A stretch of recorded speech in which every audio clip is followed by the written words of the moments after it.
গরমের দিনেও আমার আমার এই পিঠা খেতে ইচ্ছে করছে, এই জালি পিঠা। কী করবো এখন, সেটাই করি, ইভিনিংয়ে খাবো। তো প্রসেসটা একটু দেখাই আর কি।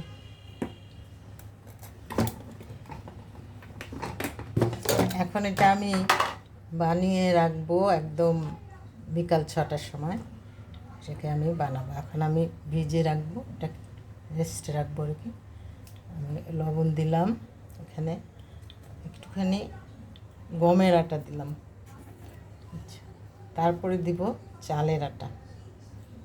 চালের আটা, একটু গমের আটা দিলাম, দিলে পিঠাটা বেশ সফট হয়।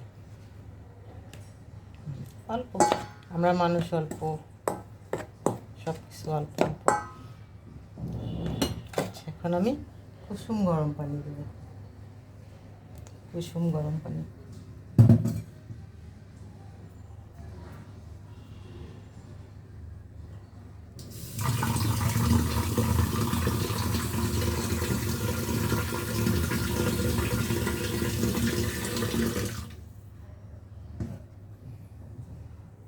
আমি কুসুম গরম পানি দেব।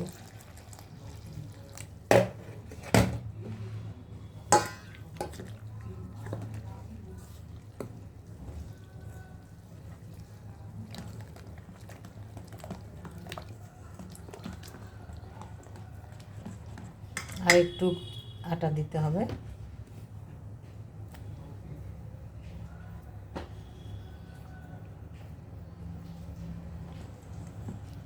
ঠিক আছে, এরপরে যখন আবার বানাবো তখন আবার আপনাদের দেখাবো।